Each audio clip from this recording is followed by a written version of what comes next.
Bonjour à toutes, bonjour à tous. Dans cette vidéo, nous allons faire un test de la somme des rangs de Wilcoxon pour comparer deux échantillons.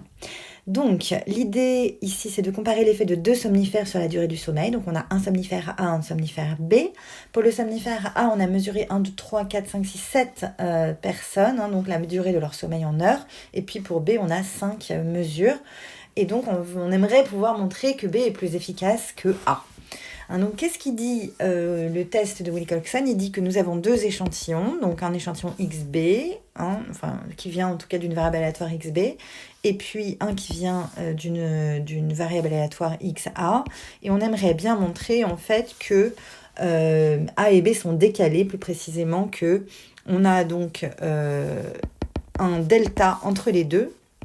Et sous H0, eh bien, ce delta est nul, c'est-à-dire que les distributions sont les mêmes, alors que sous H1, les distributions donc, sont décalées de delta, et donc B est systématiquement décalé. Notez que ici, on ne peut pas faire un test de student, de comparaison des proportions, parce que d'une part, on n'a pas parce qu'aucune des deux choses suivantes n'est vérifiée, les distributions ne sont pas gaussiennes et c'est pas assez grand, nos échantillons ne sont pas assez grands pour supposer que les théorèmes, donc le théorème central limite, s'applique. Du coup, on ne peut rien supposer du tout sur la distribution des moyennes ou sur les moyennes elles-mêmes. Et en fait, dans cette situation, finalement, ça n'a pas de sens de comparer les moyennes parce que vous ne savez pas du tout quelle est la tête de la distribution. Si ça se trouve, elle est très asymétrique et en fait, comparer les moyennes ne vous donnerait pas du tout l'information qui vous intéresse. Donc ici, on n'a pas le choix. On fait un test dit non paramétrique, c'est-à-dire qu'on ne suppose pas que l'on connaît la forme de la loi. On y va, donc on procède au test lui-même. Pour cela, on va regarder les rangs. On va commencer par trier notre échantillon. Donc, la première valeur, c'est 7,96, elle reçoit le rang 1. La deuxième valeur, c'est 8, et comme il y en a deux, elles reçoivent les rangs 2 et 3, et du coup, je choisis de leur donner le rang moyen 2,5 à toutes les deux. Ensuite, la valeur 8,7 reçoit le rang 4, du coup, j'ai fait 1, 2, 3, 4. Ensuite, j'ai trois valeurs qui sont les mêmes, 8, 32. Donc, je leur attribue les rangs 5, 6, 7, et donc le rang moyen 6. Donc, elles vont toutes recevoir le même rang 6. Ensuite, qu'est-ce que j'ai pour le rang 7? Je vais avoir 8,47 si je ne me trompe pas.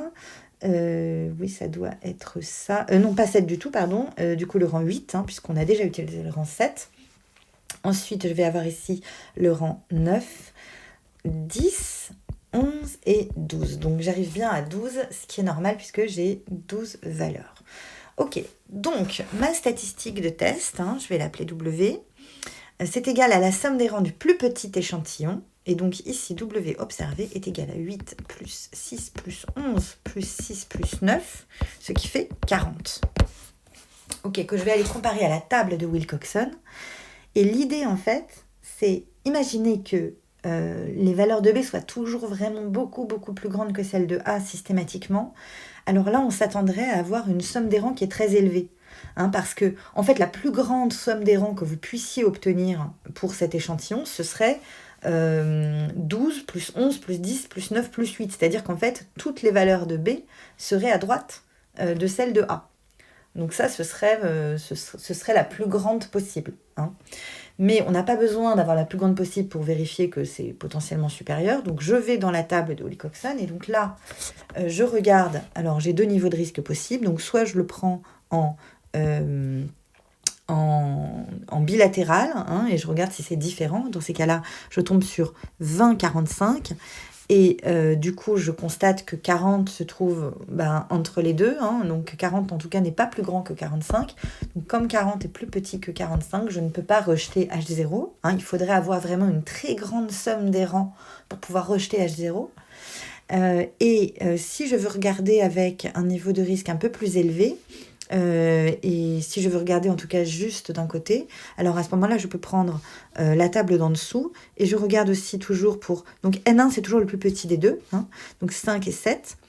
et je regarde et je vois 43. Donc là non plus, je ne peux pas rejeter H0. Donc je ne peux pas conclure à ce niveau-là que le somnifère B fonctionne mieux que le somnifère A. Voilà, j'espère vous avoir éclairé.